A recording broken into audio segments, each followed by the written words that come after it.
Selamat pagi anak-anak, apa kabar semuanya? Semoga anak-anak ibu dalam kondisi sehat dan tetap semangat mengikuti daring pada pagi hari ini. Ya, sebelumnya anak-anak sudah semua melakukan absensi ya. Nanti ibu akan cek siapa yang belum.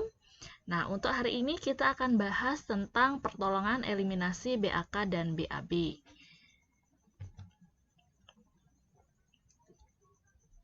Nah, dari gambar yang kalian lihat di video, kira-kira ini menggambarkan tentang apa ya?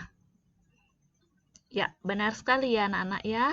Nah, di video kali ini yang ada di depan kalian ini adalah gambar di mana seseorang sedang menahan BAK atau BAB. Ya, di mana yang kalian ketahui bahwa kebutuhan dasar manusia itu sebenarnya ada banyak sekali. Ya, salah satunya adalah kebutuhan untuk eliminasi BAK maupun BAB. Di mana ya kebutuhan yang harus dipenuhi ini jangan sampai ditahan karena bisa membuat gangguan pada organ tubuh lainnya pada pasien atau yang disebut dengan komplikasi penyakit. Ya, pada dasarnya eliminasi urin ini merupakan fungsi dasar yang seringkali dianggap remeh oleh pasien atau klien yang pada umumnya, di mana ya jika sistem perkembangan terganggu maka akan mempengaruhi pada sistem organ lainnya. Jadi sebagai calon-calon tenaga kesehatan, kalian sangat perlu untuk memberikan perawatan eliminasi urin atau BAK pada pasien ya, supaya pasien tetap sehat dan tidak terjadi gangguan kesehatan lainnya. Oke. Sebelumnya kita akan lihat tujuan pembelajaran hari ini adalah yang pertama adalah memahami pengertian eliminasi BAK atau BAB, kemudian menjelaskan tujuan prosedur dan persiapan eliminasi BAK atau BAB. Yang berikutnya memahami gangguan yang sering terjadi pada eliminasi BAK atau BAB, kemudian melaksanakan perawatan kateter, dan mengidentifikasi cara pemasangan kateter. Nah, apa yang dimaksud dengan pertolongan eliminasi BAK? Nah, kita lihat di slide ya. Eliminasi urin adalah proses pengosongan kandung kencing untuk mempertahankan homeostasis di dalam tubuh kita. Jadi di dalam pertolongan eliminasi BAK juga ada organ-organ yang berfungsi di dalamnya, yaitu ada ginjal. Ya, kita punya dua ginjal, kanan dan kiri, terus ureter, ini penyambung dari ginjal ke bladder. Terus ada bladder ini kandung kencingnya, ya tempat menampungnya, terus ada uretra. Nah, keempat organ inilah yang menjadi organ yang saling berhubungan untuk proses eliminasi urin, ya. Berikutnya, nah, yang perlu kalian ketahui juga bagaimanakah pola eliminasi urin atau BAK yang normalnya. Sehingga kalian tahu ini pasien atau klien kalian dalam kondisi normal atau ada gangguan. Nah, yang pertama adalah pola eliminasi urin normal. Nah, normalnya miksi dalam sehari itu secara teori adalah 5 kali. Ini tergantung juga pada aktivitas atau kegiatan yang dilakukan oleh pasien atau klien kalian ya. Yang berikutnya adalah karakteristik urin normal. Nah, warna urin normal itu adalah kuning terang. Nah, jika terjadi dehidrasi, konsentrasi urin itu lebih pekat dan kecoklatan. Nah, bau urin normal itu adalah bau khas amoniak, di mana merupakan hasil pemecahan urea oleh bakteri, sehingga baunya khas ya. Kalau orang awamnya bilang bau pesing ya. Berikutnya adalah jumlah urin yang dikeluarkan. Nah, kalau orang dewasa itu sekitar 1200 sampai 1500 mili per hari atau sampai 150 sampai 600 mili. Ya. Nah, selain kalian sudah mengetahui bagaimana pola eliminasi normal, nah kalian juga perlu tahu apa saja sih gangguan eliminasi urin. Yang pertama ada istilah retensi urin, yang kedua inkontinensia urin, yang ketiga adalah enuresis, keempat adalah urgensi, Yang berikutnya adalah dysuria, terus selanjutnya poliuria, dan terakhir adalah urinary suppression. Nah, ini untuk pengertiannya ya. Nah, retensi urin. Nah, retensi urin adalah penumpukan urin dalam bladder atau kandung kemih dan ketidakmampuan bladder untuk mengosongkan kandung kemih yang menyebabkan distensi di vesika urinaria. Nah, ini kalau misalkan terjadi penumpukan, ya itu yang disebut dengan retensi urin. Berikutnya adalah dysuria. Dysuria adalah rasa sakit dan kesulitan dalam berkemih. Misalnya ini sering terjadi pada kasus ISK, ya ISK atau infeksi saluran kemih, atau trauma, misalkan terjadi cedera, ya habis tabrakan, nah mungkin kebentur bagian bawah, ya kena ke ginjal ataupun yang lainnya. Nah, pas saat berkemih pasien merasa kesakitan, yaitu bisa dimasukkan ke dalam dysuria.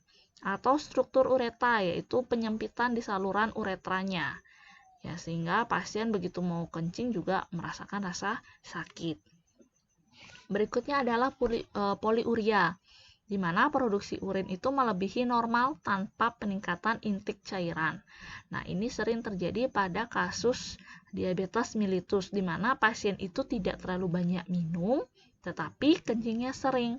Nah, kalau kalian menemukan pasien atau klien yang seperti itu, kita patut curigai dia mengalami namanya poliuria.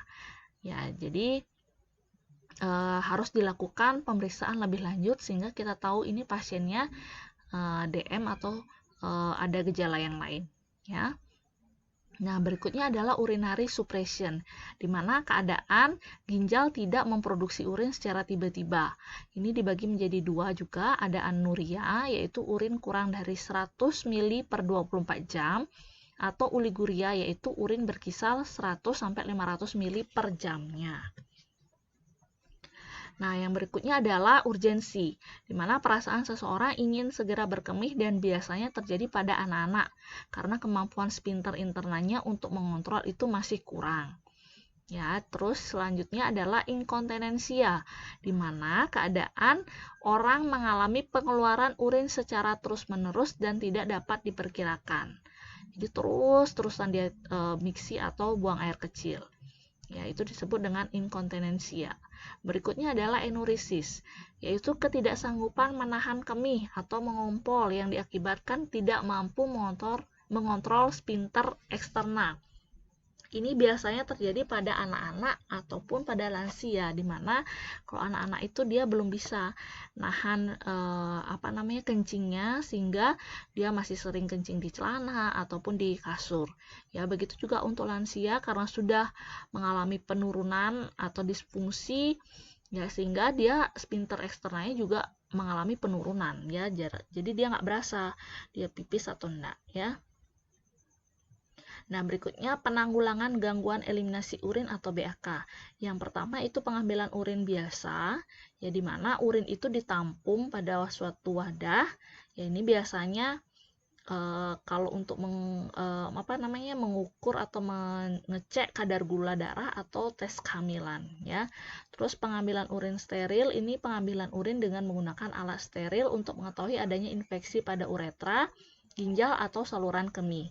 Berikutnya pengambilan urin selama 24 jam, di mana pengambilan urin yang dikumpulkan dalam waktu 24 jam itu untuk mengetahui jumlah urin selama 24 jam dan mengukur berat jenis, asupan, dan output serta fungsi ginjal. Nah, berikutnya adalah menolong buang air kecil dengan menggunakan urinal. Ini mungkin sudah biasa kalian praktekkan, di mana menggunakan urinal atau pispot untuk menampung urin dan mengetahui kelainan warna dan jumlah urinnya. Ya. Berikutnya adalah melakukan kateterisasi. Nah, tindakan memasukkan kateter ke dalam kandung kemih melalui uretra untuk membantu memenuhi kebutuhan eliminasi dan sebagai bahan pemeriksaan. Nah, apa yang dimaksud dengan kateterisasi nanti kita bahas di slide berikutnya, ya. Nah, ini prosedur pertolongan BAK pasien di atas tempat tidur. Jadi yang pertama yang kalian harus lakukan adalah melakukan pengkajian, di mana kalian seperti biasa harus memperkenalkan diri dan mengidentifikasi pasiennya. Jangan sampai nanti salah pasien. yang mana harus ditolong, harusnya pasien A malah ke pasien B karena kalian nggak nanya namanya pasien kembali ya.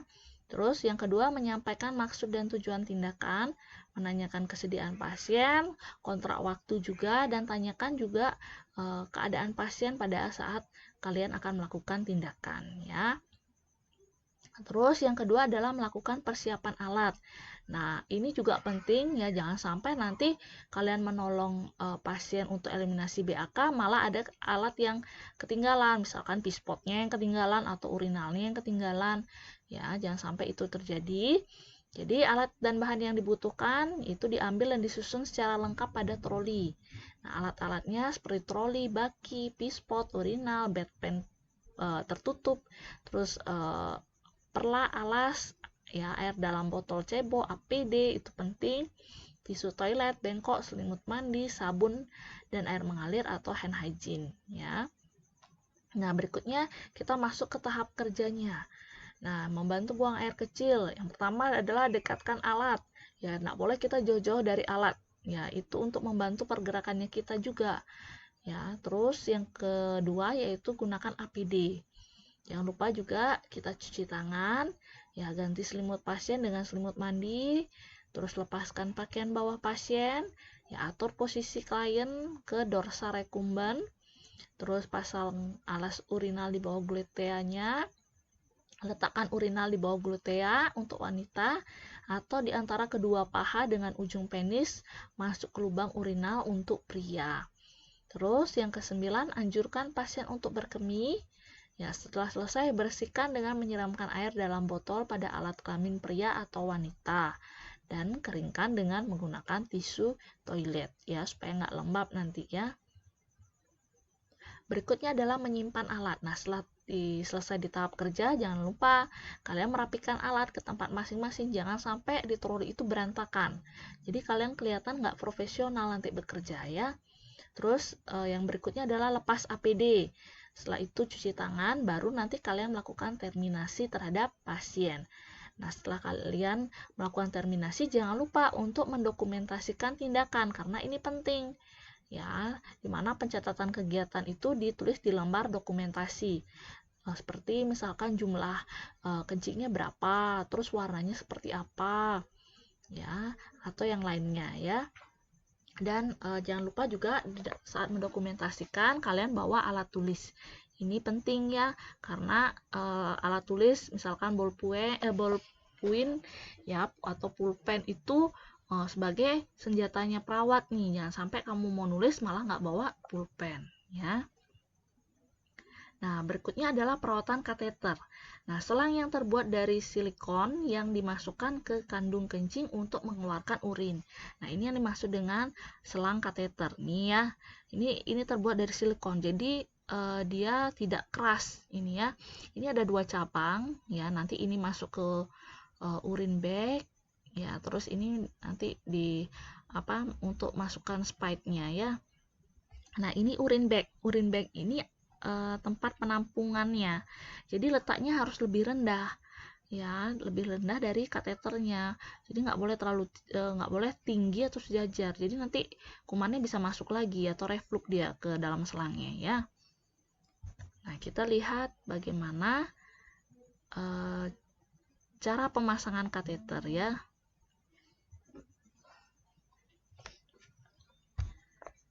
Nah, mudah-mudahan terdengar ya suaranya. Halo teman-teman, perkenalkan nama saya Parni Pandila. Saya mahasiswa dari Stikes Muhammadiyah Ciamis. Di video kali ini saya akan membahas bagaimana sih cara pemasangan kateter. Nah, kita harus siapkan alatnya terlebih dahulu ya. Ada handscoon, selang kateter, bak instrumen, betadine, gunting plester, urin bag, comb, bengkok, duk bolong, pinset, jeli, aquabides, plester, kapas, dan sepet. Nah, teman-teman, sebelum melakukan tindakan, kita harus pastikan selalu cuci tangan dengan 6 langkah dan harus menggunakan handscoon ya teman-teman. Sekarang kita masuk pada tahap yang pertama ya teman-teman, yaitu tahap orientasi. Di mana pada tahap orientasi ini yang pertama kita harus mengucapkan salam, memperkenalkan diri, menjelaskan prosedur dan tujuan, dan menutup sampiran. Tahap selanjutnya, kita telah masuk ke tahap kerja ya teman-teman. Siapkan pasien, posisikan dorsal recumbens, pasang duk bolong dan dekatkan bengkok. Selanjutnya, bersihkan penis menggunakan kapas yang telah diberi betadin, mulai dari uretra, gland penis, batang penis, skrotum, dan kulit sekitarnya. Ya, jadi dibersihkan Selanjutnya, dulu. Ya, dibersihkan tadi di bagian gland penisnya. Ya, atau di bagian kalau yang wanita di bagian uretranya labia mayora, minora itu dibersihkan dulu ya. Baru kalian persiapan untuk memasang duk bolong ya. selanjutnya, lumasi selang kateter Nah, ini menggunakan dilumasi gel. Kemudian, ya selang pegang kateternya. penis dan masukkan selang kateter ke dalam uretra secara perlahan. Dorong selang kateter hingga masuk ke. Nah, setelah tadi ini dilumasi oleh gel ya, jadi ini selang kateternya dimasukkan. Ya, kalau yang laki-laki biasanya lebih panjang karena saluran uretranya memang lebih panjang sekitar 12,5 sampai 14,5 ya atau 15,5 cm. Ini dimasukkan ya. Kalau yang wanita itu lebih pendek biasanya saluran uretranya ya, sehingga kalau yang cewek biasanya itu sedalam 5 sampai 7,5 cm ya. Kalau yang laki-laki itu lebih panjang, sehingga kalau yang laki-laki biasanya sih sampai habis ini ya dimasukkan Ke dalam kandung kemih. Lalu masukkan aquabides ke dalam balon kateter menggunakan. Nah, setelah kalian memasukkan selang kateter, nah ini disuntikan aquabides atau air steril ini sekitar 10 cc. Ya, ini disuntikan. Nah, nanti ujungnya itu ya, ujung kateternya ini ya ada, karena kalau sudah isi aquabides ini akan berbentuk balon seperti ini. Nah, gunanya kenapa harus dimasukkan aquabides ini sebagai fiksasi. Ya, jadi nggak lepas nanti. Nah, ini anggap bladernya atau kandung kemihnya. Sehingga nanti begitu dia mau BAK, ini langsung masuk ke sini air kencingnya. Ya, ini sudah dikasih petunjuk seperti ini. Jadi kencingnya masuk dari sini. Ya, jadi ini nggak gampang lepas juga ya. Makanya tujuannya dimasukkan aquabides, air aquabides itu sebagai fiksasi. Jadi ada balon. Ini jadi nggak lepas. Kalau ketarik pun nggak lepas ya. Menggunakan sepet hingga mengunci. Kemudian hubungkan selang kateter dengan urin bag. Nah, setelah selesai, ya ini cabang yang lagi satu ini disambungkan dengan urin bagnya. Jadi yang tadi ini, yang kecil ini dimasukkan sprite-nya itu yang untuk nyuntikkan balon airnya. Nah, ini untuk ke dalam urin bagnya ya. Selang kateter dengan urin bag. Kemudian setelah pemasangan kateter selesai, fiksasi kateter. Nah, setelah sudah selesai, nah selangnya ini yang lebihnya ini harus difiksasi. Ya, harus diplester di bagian pahanya si pasien. Jadi supaya nggak mudah lepas juga ya, dan ruang gerak pasien juga nggak ribet gitu ya. Menggunakan plester. Nah, yang terakhir kita masuk ke dalam tahap terminasi atau tahap terakhir, di mana pada tahap ini yang pertama merapihkan pasien, menanyakan perasaan setelah melakukan tindakan, pendokumentasian salam, merapihkan alat, dan cuci tangan setelah melakukan tindakan ya teman-teman. Terima kasih. Sampai jumpa di video selanjutnya.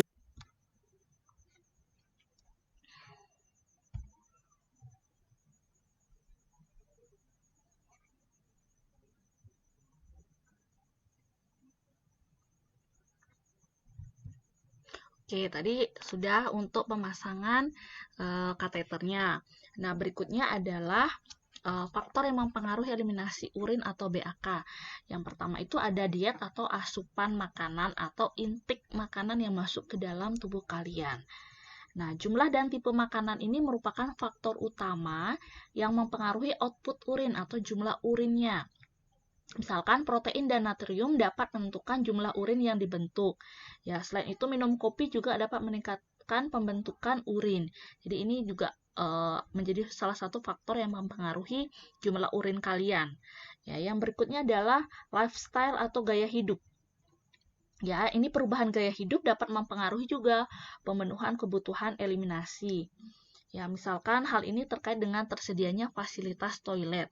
Misalkan kalau kalian biasa BAK itu di toilet, nah sedangkan kalau misalkan kalian ke suatu daerah yang orang itu mungkin belum punya toilet, ya harus kalau BAK itu harus ke sungai dan lain sebagainya, ya jadi itu pasti sangat mempengaruhi kalian, sehingga yang tadinya mau BAK karena nggak ada toilet, apalagi jauh ya harus ke sungai, malu diliatin orang, jadinya nggak pengen, ya jadi nggak pengen untuk buang air besar, buang air kecil. Berikutnya adalah aktivitas, ya. Nah, eliminasi urin ini membutuhkan tonus otot vesika urinaria yang baik untuk fungsi sphinkternya. Jadi kemampuan tonus otot didapatkan dengan beraktivitas. Ya, hilangnya tonus otot vesika urinaria ini dapat menyebabkan kemampuan pengontrolan berkemih itu menurun. Jadi aktivitas juga sangat mempengaruhi. Ya, jadi karena dari tonus otot itu kita dapatkan dari beraktivitas. Ya, yang berikutnya adalah pengobatan. Ya, pengobatan misalkan pemberian obat-obatan diuresis ini juga atau anti hipertensi. Ini juga dapat menyebabkan retensi urin biasanya ya. Terus culture atau budaya atau sosial kultural, di mana budaya dapat mempengaruhi pemenuhan kebutuhan eliminasi urin, seperti adanya kultur pada masyarakat tertentu yang melarang untuk buang air kecil di tempat tertentu. Terus stres, ini juga pasti sangat mempengaruhi eliminasi urin. Ya, meningkatnya stres dapat meningkatkan juga frekuensi keinginan berkemih. Ya, hal ini karena meningkatnya sensitivitas untuk keinginan berkemih dan jumlah urin yang diproduksi. Nah, berikutnya konsep dasar eliminasi ALFI atau yang disebut dengan eliminasi fekal atau BAB atau buang air besar, yaitu proses pembuangan atau pengeluaran sisa metabolisme berupa feses yang berasal dari saluran pencernaan melalui anus. Ya. Nah, sistem tubuh yang berperan dalam eliminasi ALFI ini ada usus alus, duodenum atau usus 12 jari, jejunum, terus ilium, usus besar, kolon, rektum, dan anus. Nah, kalau ini kan hati, ini lambung ya. Terus kita lihat yang mana sih namanya jejunum atau usus kosong. Nah, ini ya. Ini jejunum ya. Ini ya. Kalau yang kuning ini pankreas ya. Terus ada usus penyerapan. Sorry.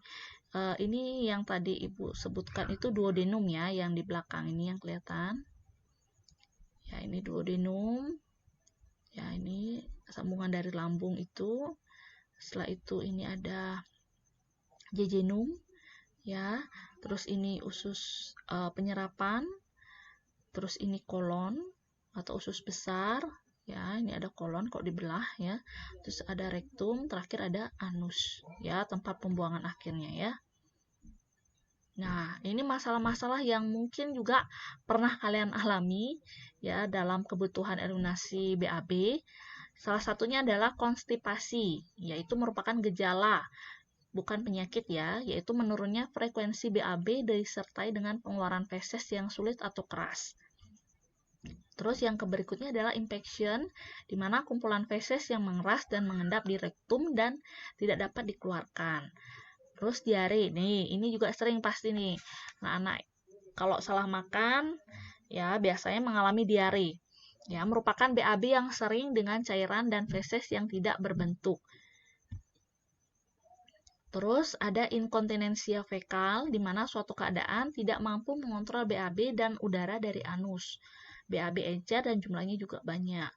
Terus flatulence, yaitu menumpuknya gas pada lumen intestinal, dinding usus meregang, dan distensi merasa penuh. Nih biasanya kalau orang bilang tuh perut kembung. Ya. Terus yang terakhir adalah hemoroid atau ambeien atau wasir ya, yaitu dilatasi pembengkakan vena dinding rektum. Ya, ini bisa internal dan eksternal juga. Ya.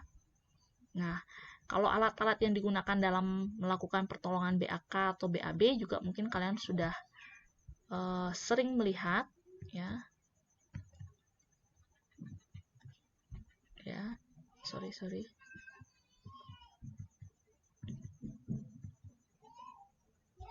Nah, ini ada pispot, terus ada urinal, ini juga selang kateter dan urine bag-nya ya.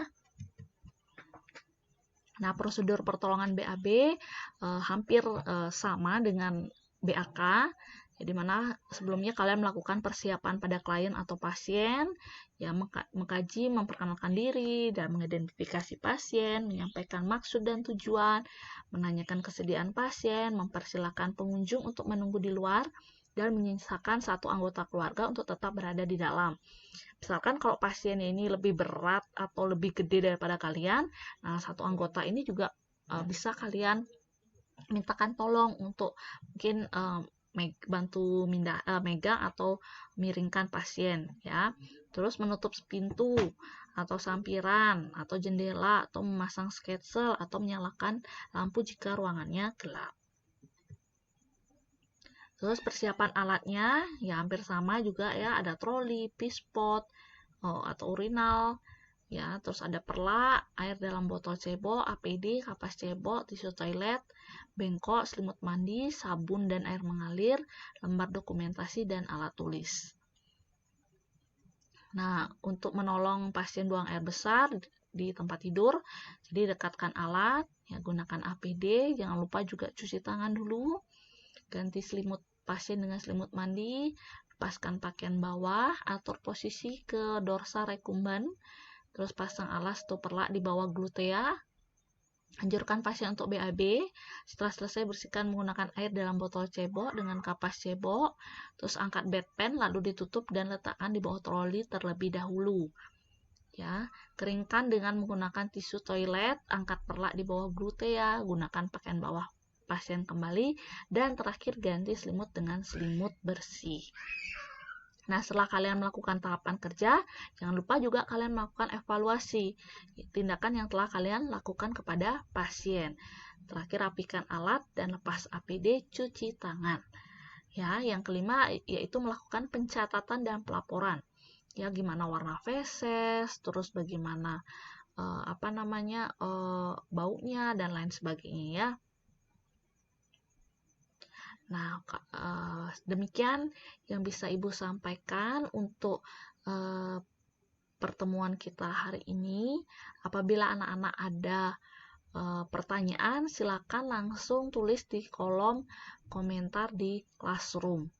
Ya, sekian dan terima kasih. Selamat pagi.